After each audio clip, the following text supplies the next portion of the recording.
In Washington, D.C., 1963, Martin Luther King gave his legendary I Have a Dream speech.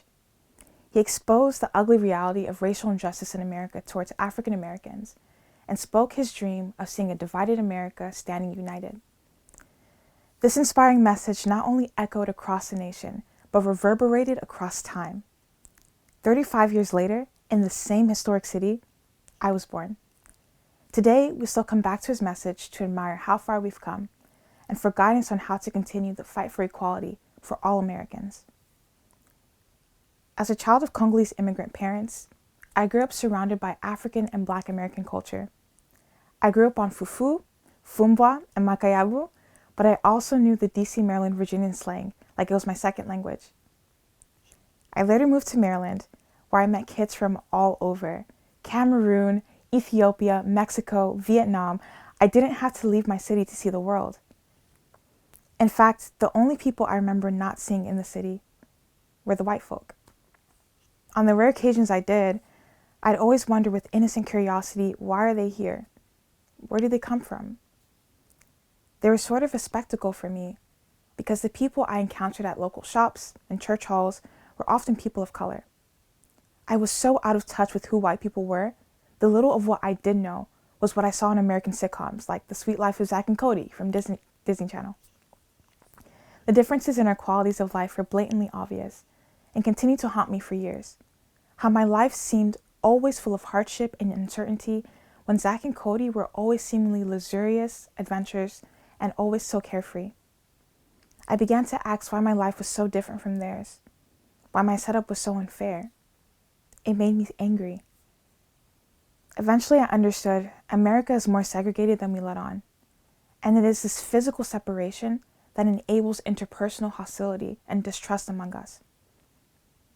When we think of King's speech, we think about the call to action to stand against injustice and are inspired to fight against racism for civil rights until justice is won. But as a nation, we've missed an essential ingredient of King's dream. Right now, there is a palpable tension in America that is undeniable. We know it comes back from our dark history of slavery and segregation. But despite all the marches and movements, we're still at civil war with each other. Black folks and white folks slander each other in our small special circles while we polish our language when we are in public view. And our hearts remain the same, cold and unloving. Democrats and Republicans constantly take jabs at each other at every opportunity, consistently humiliating each other. Men and women don't really care for or trust each other anymore. They've been hurt by each other so much, they only care about what's right for themselves, at the expense of one another. Instead of King's beautiful harmony, we hear only the discord of bickering and hostility. We insist on our own ways, demanding everyone around us accept what we believe because we are so strongly convinced our way is right. But this insistence brings only division and counterfeit peace, not lasting positive change. We build these walls of towering hate and lock ourselves in these echo chambers that play back to us exactly what we want to hear. Most times, we don't even talk to each other. We talk at each other, around each other, behind each other, but never turn face to face. We are foreigners to each other, yet we live in the same land. I know we are tired and hardened by the calamities that surround us. COVID, George Floyd, climate change. We all want change.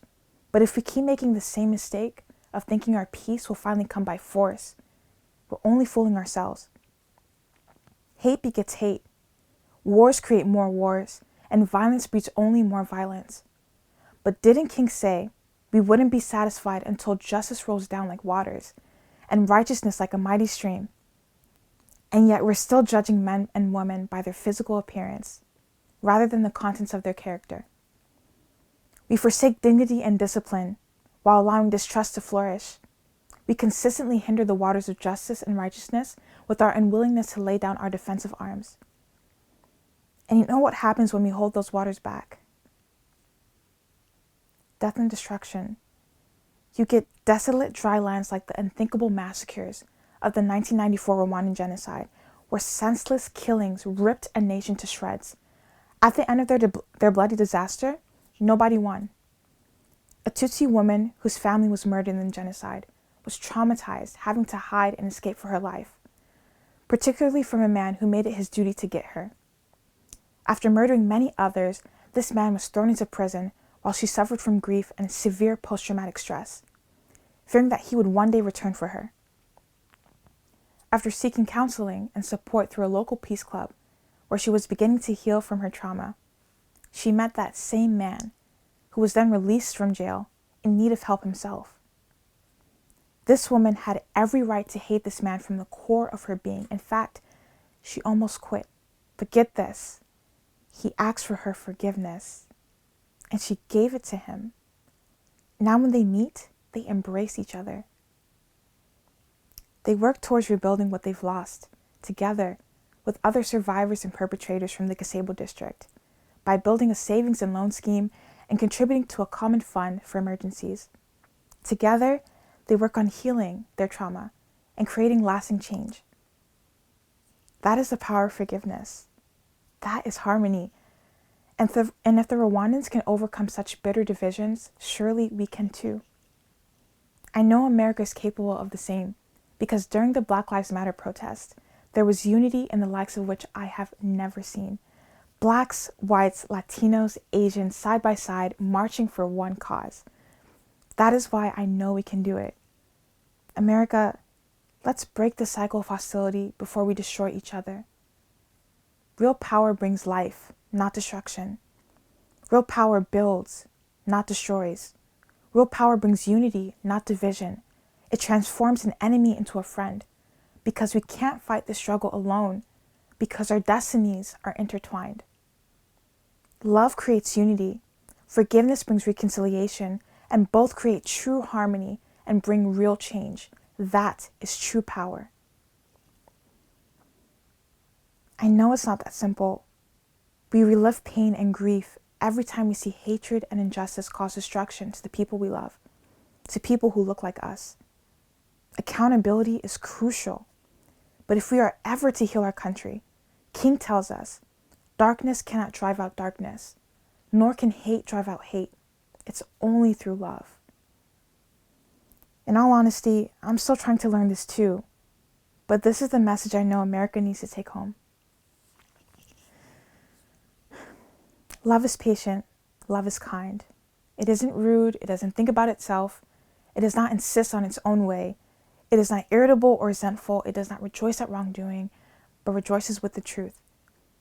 Love bears all things, believes all things, hopes all things, endures all things. Let's sing that with harmony. Thank you.